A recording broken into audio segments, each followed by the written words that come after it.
I'm going to have to do my best to get some good close-ups of this. Zodiac is killing it with dials again, and this one has a real Lapis stone dial. Now, I can only imagine making a dial for a watch is already challenging in some cases, but when you're going to use like a natural material, like a stone, it has to be even more challenging, meaning that the failure rate of making these dials is probably really high, I'm guessing, because it's, you know, when you start slicing them thin, they're going to become fragile. But they did a great job of this one. And pairing the blue with the blue bezel insert on this, it just looks great. So we'll take a close look at this one. And of course, here's the hang tag. This is the ZO9312. Retail price, a couple grand. But reach out to Saltzmans in Rhode Island. I'll put all the information down below. For this watch, I don't know if this is on their website, but I'll put the link down below to Saltzman's Rhode Island. They're authorized dealer for a bunch of brands, and Zodiac's one of them, as well as direct contact information, so you can get a hold of my guy Richard there, and he can help you out, and he can hopefully get one of these Super Seawolf Lapis stone dialed watches. Some of Zodiac still holds the category, in my opinion, of some of the best looking dials. You guys remember the Huckberry one back in the day that I showed that had still probably to this day one of the best looking dials? That's where this one kind of lands too. These are incredible looking dials.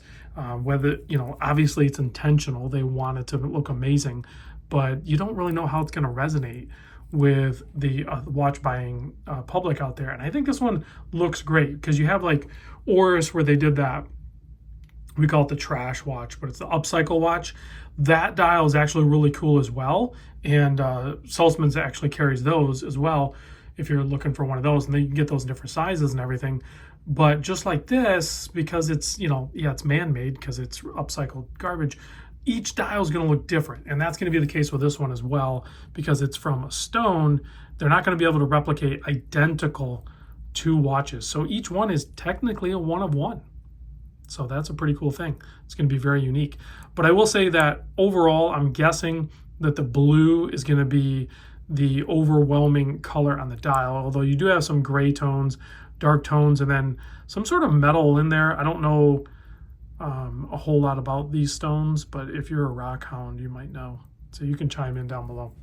All right, 3 minutes in, and I've already talked to death about the dial. Let's talk about the watch. So the Super Seawolf, you get obviously automatic watch. The case width is the case width is 39 millimeter, but with that bezel overhang, the bezel's 40.5, and it has a ceramic bezel insert, and it is 120 click, and it's a very nice bezel click, and it does line up. So yeah, you kind of want a $2,000 watch to line up. The lug to lug is a 49 millimeter. You can see it's all brushed on the side. You have a signed screw down crown that's 6.3 millimeter, keeping the 200 meter water resist. The thickness of the watch is 14.3. You have a double dome sapphire crystal up top with AR coating on the underside. And then you have a 20 millimeter lug opening. This Jubilee style bracelet comes down and tapers to a 16 millimeter, where you have their signature butterfly clasp.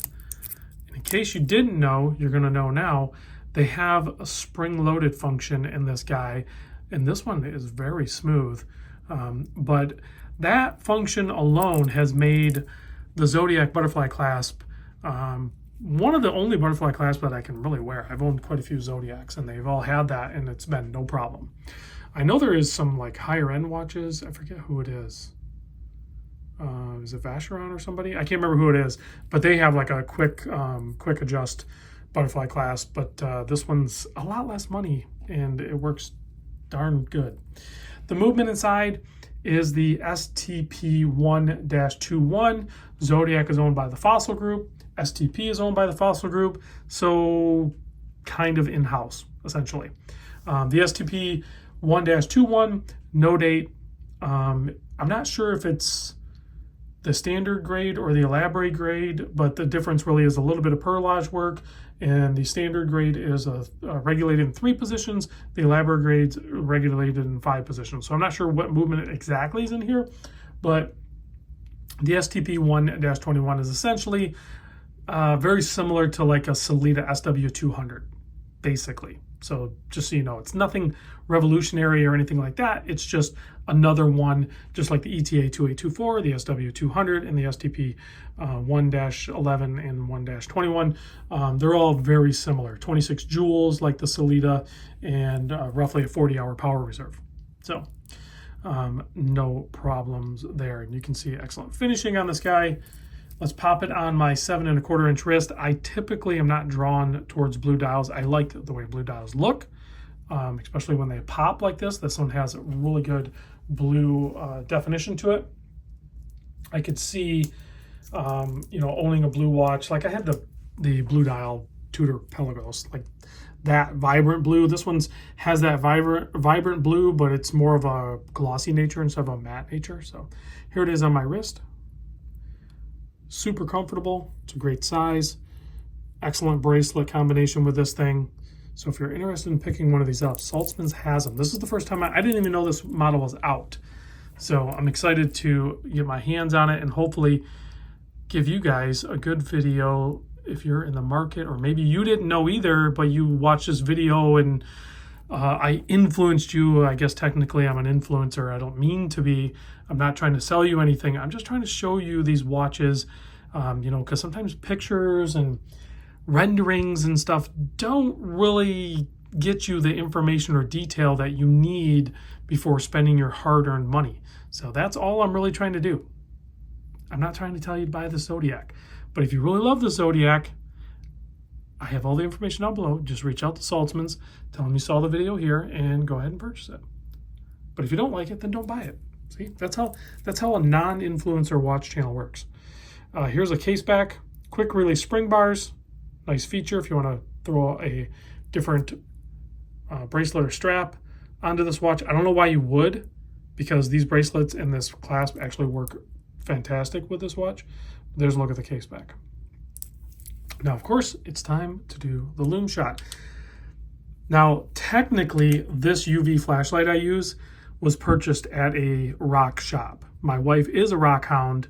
I don't know if she knows all the details about different stones and everything, but we were going to use these to go up to the Upper Peninsula of Michigan and look for what's called Upralights. I was hoping I was going to have some of that interaction on here. So, yeah, it doesn't do that. It doesn't do any weird UV thing, but anyway, that was just a little side thing. But yeah, excellent lume on this. It looks like BGW9, which would be the appropriate color for this particular watch. Well done. And that concludes the video. Thanks for watching, guys. And big thanks to Saltzmans for supporting the channel and the entire watch community with great watches, great service, fast shipping, and yeah, just that's it. I'm done talking. I'll see you on the next vid.